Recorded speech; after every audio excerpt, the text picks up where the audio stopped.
This is a certified premium refurbished Xbox 360, as it says on the front here, from GameStop. Now, I picked this up because I wanted to take a look at a 360 at some point anyway, and I thought it'd be interesting to get a refurbished system. Generally means that it comes into GameStop defective, they send it out to some place to repair it, and then it comes back as a premium certified refurbished system, which is what I have here. Now, what's interesting about this is they're selling these pretty cheap actually right now. I got it on Pro Day, which was over the weekend, and it was $40 for this system, a wired controller, cables, and everything. I was a little surprised at that price, but hey, I mean, if you're on a budget and you're buying for maybe a gamer who is a little younger or brand new to gaming even, this isn't a bad gift considering the amount of games that you can get for this thing at a pretty cheap price. But what do you get with a GameStop refurbished system? And I'm not talking about the controllers or anything. What do you get when you buy it and it's inside the system? That's what we're going to have fun with here, because we're going to open this guy up and we're going to see what does come with it inside. Because there have been some horror stories on refurbished systems, and it is kind of luck of the draw. I just went in and said I want one of the older white 360s that were out, you know, in the mid to late 2000s, and that's what they gave me. So I don't know what has been done to it. I don't know what was originally broken with this, but we're going to take it apart, take a look at it. So here we are with it open right away. It has the wired controller. So if anything, I got a wired controller out of it that feels, the sticks need some work. These sticks are very rubbed off, so it doesn't have like the little dots around it anymore, and it's clearly been used, but it at least works. A button feels weird as well. Used controllers, not always the best. I always like to go for new ones, obviously, but it is Microsoft branded and everything, so there we go. We have a 360 wired controller. Also works for PC, as it has like the USB plug on the end, so if you have like a Windows 7 or 10 PC, even 8, you can plug that in and boom, you're off and running. Not concerned about that though, obviously. This is actually a one of the newer-ish power supplies. This is a 150 watt, whereas the older ones were over 200 watts. So this is a slightly newer 360 at the time then. Other power cord. They also, looks like they give you a bunch of instructions with it as well. How to update your firmware with the system, how to hook it up. This is actually more important than you would think. When we would sell these systems, just used all the time, people would always call and ask just about how it works. What do you need to do to hook it up? This is actually pretty good for people who are not as, literate with this kind of stuff. They have like actual cardboard backing in here as well, which is good. I haven't seen that. Let me see the AV. There, okay. AV cables are a little buried. They actually gave me component cables with this, which is interesting. I mean, I guess for some people, because it has the AV and the component, is good, but I just use an HDMI cable because I believe this one, because I saw that power supply, unless they gave me the wrong power supply, yes, it is an HDMI enabled system, as for a while there you would get these when they first came out and it would not have this at all. It would just be this AV port here. So this is a slightly newer one. This is actually from 2009, and it even has like the GameStop refurbishment thing on there. It even has a Jasper sticker right there, which is interesting that they have that tagged. Maybe it's just for when they're working on it. And you can even tell it's already been opened because it has the kind of the spots here in the plastic where you would stick a flathead or an opening tool to pop it open on the back where the tabs are. So everything there looks good. We're gonna move this box out of the way and just throw that on the ground over here. And here we are with our Xbox 360. So it is the white plastic model on the front for the drive. Of course, the drive also had like more of it looked more like a chrome plastic finish on the front as well. This, I guess, is one of the arcade models. Doesn't come with a hard drive, of course, because I asked for the one without the hard drive. But this is our system, so we're gonna go ahead and I guess start taking it apart. Now, when you first take these things apart, you gotta take the faceplate off right away because that's how you get into it. And we should also see a warranty sticker of some kind. Well, I see the one that they broke when they went into it, but usually they have a warranty sticker of some kind from the refurbishment center, unless, no, that's not on the back. I don't know why they don't have that on there, but oh well. And you have to take these top panels off. A lot of times you have some sort of very thin, like flathead it'll work, because you have to actually poke into some of these holes here, and it'll start to actually pop up. I never really liked the way that Microsoft set this system up to be taken apart, because I guess they wanted to hide all the screws on the outside the best they could. And I guess technically it worked because you don't really see any screws technically on the outside because it's all like a clamshell design to pull it apart. But I was never a big fan of how they did this, so it makes it more annoying than anything else to have to take it apart. All right, take top one off and the bottom one off. This one, I didn't even have to do that because I guess they've popped it open so many times, it just came right off.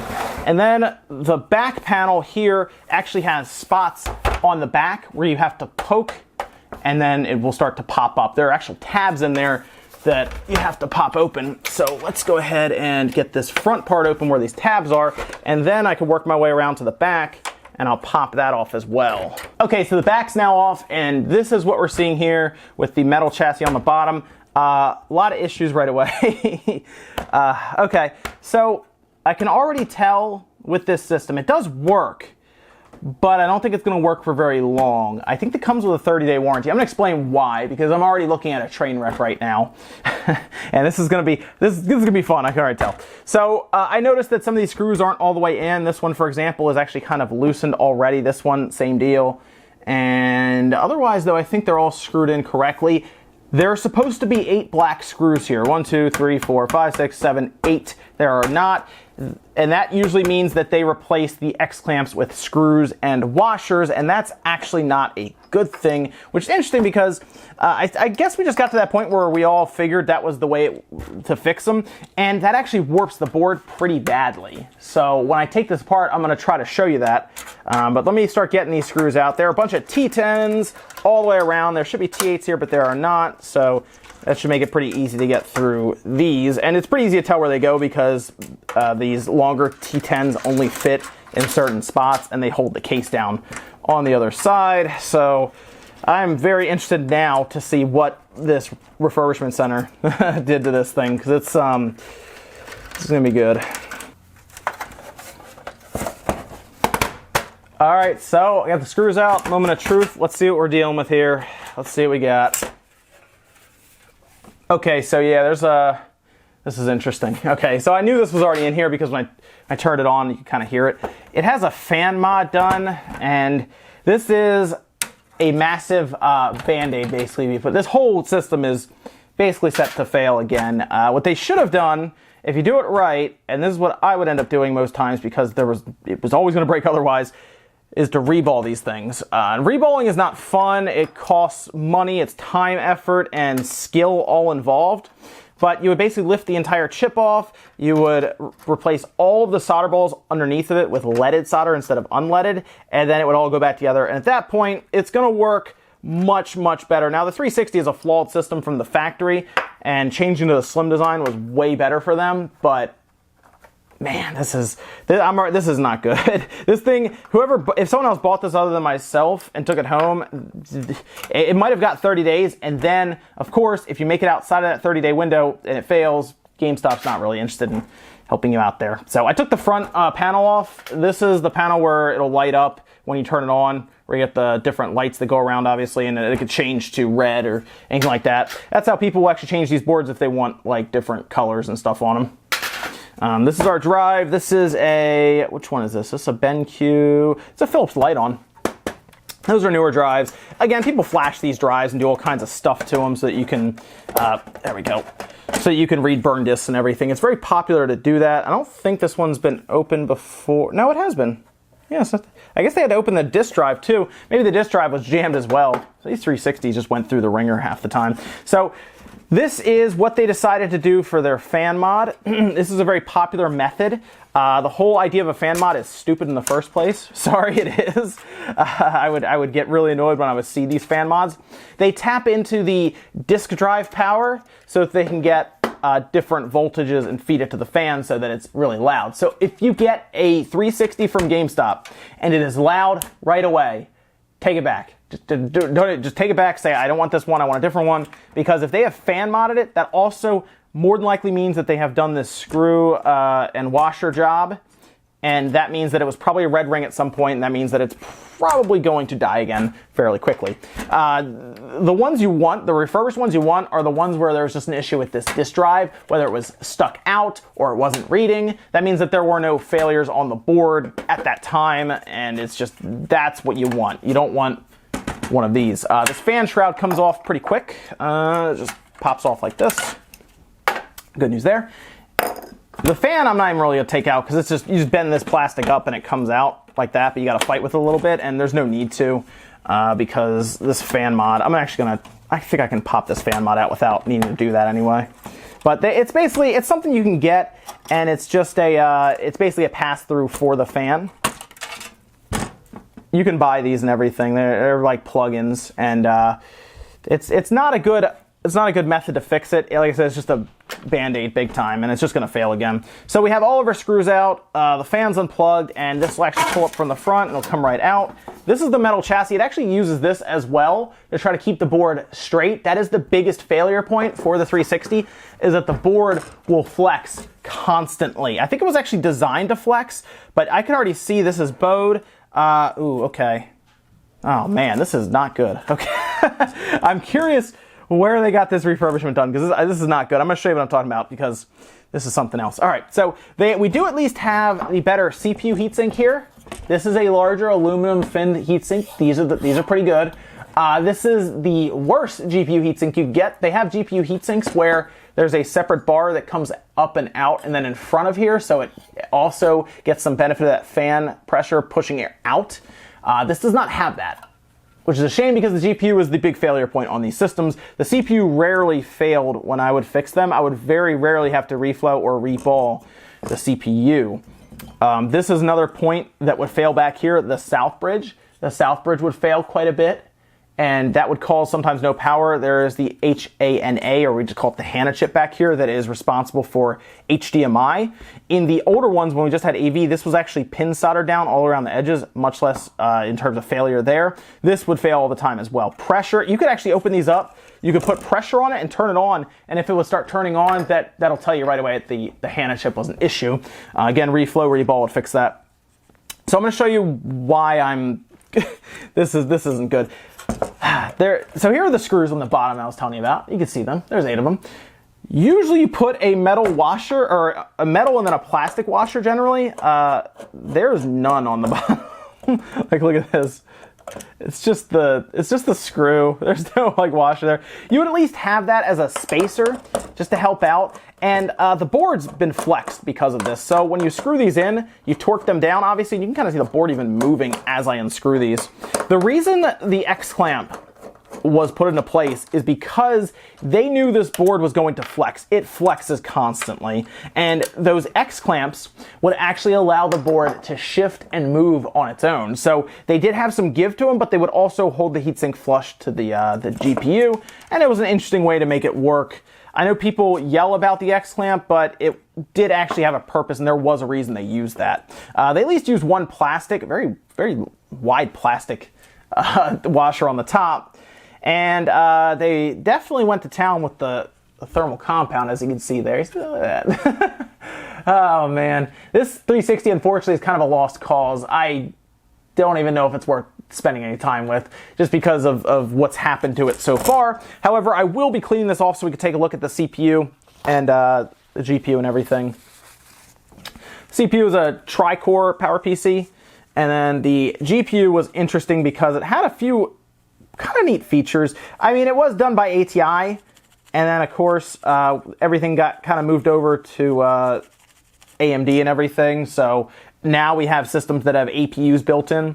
But they did have you can even see they branded it Microsoft, but they used a PowerPC CPU and then an ATI GPU. Once again, same deal with these screws, 4 screws, nothing on the bottom to help like usually you do this to try to level it out because I can already see the board kind of flex. And I'll show you how easy it is to flex, by the way, this board, since I don't really care too much about it now that I've seen what's happened to it.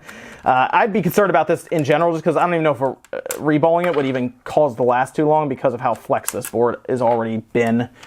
Sometimes you can leave it on a heater, believe it or not, the preheat, and it would actually straighten itself out, especially when it was kind of put into a jig. And oh man, this is a real shame because this is one of the newer GPUs before they went to that. I can already tell because of the die size. Before they went to that slim design, this is kind of a shame because this actually would have lasted if it was done correctly. I don't even know if this was a red ring. They might have just done this as like a precaution, but it's been so damaged at this point. That's a shame. I This is, let me see, this might be one of the like very, very new ones. Usually the die size on these are much larger. This larger die here is generally much closer to the smaller one. Yes, this is a GPU that was used in some of the elites at the time going into 2010. And it is a very new one. Generally, they ran a little cooler. That's why the power supply is only 150 watts as opposed to the some of the first models having over 200 watt power supplies.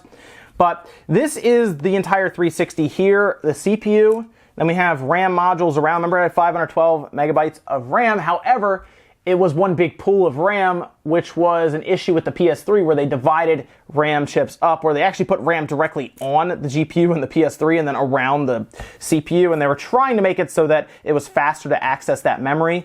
But they also, Microsoft also put very fast RAM on the GPU as well. 10 megabytes of that just to help cache and textures and upscaling and everything. Just extra fast memory that was available at the time to the GPU. And it worked out. Most ports ran better on the 360. Of course, if developers took specific advantage of the PS3, you would get games like Uncharted, right? You'd get those kind of games that look tremendous. Metal Gear Solid 4, which is one of the best looking games of the generation. But the 360 was much better in terms of third-party support. Go look at something like Bayonetta, for example. That was a disaster on the PS3. So let me show you what I'm talking about with this flexing. So if you heat this board up, which as systems work, they do get hotter. We all know that. That's why they have fans. That's why they blow out hot air. This 360 board would generally flex. And that's because it's a very thin board. You kind of see how easy it is to flex when it's cold. Now, when it gets hot, even small flexing will actually manage to break solder balls or fracture them. So when it's hot, it's even easier to flex this board. And you can kind of see how that works. So when you take screws and washers and you don't know really what you're doing and you start pulling these corners will actually pull up to the heatsink. And at that time, you have a very, very, very messed up level around here. So you can already I can already feel it with my finger running around. It feels like it's got like a divot or a ditch kind of around that GPU. And at that point, you're in trouble because this system's going to shift and warp and move, and the screws won't allow it to do that. At that point, the GPU suffers, and you get a red ring. But yeah, guys, that is an Xbox 360 refurbished from GameStop. Not a good look. This was not a good system to pick up because it kind of went through, like I said, the ringer with screws and washers and a fan mod, and it's a whole thing. Maybe I got one of the worst ones that I could have grabbed. Maybe I ended up with a bad pick, if you will, because you don't really know what you're getting until you open it up. Some people probably never open them up, so they would never know, obviously. But if you hear your fan going crazy on a GameStop refurbished system and it's a 360, maybe you want to pick one up cheap to play around with it, go take it back, because that means that something happened inside that shouldn't have inside the system. So let me know what you guys think about the 360 system we took apart here, the GameStop refurbished system. Maybe we'll take a more in-depth look down the road at specs and everything of the 360 as well when we open one that's properly done, hopefully a stock one straight up. But let me know what you guys think about this down below. Make sure you hit the like button if you liked it, guys. Dislike it if not, and I'll see you in the next video.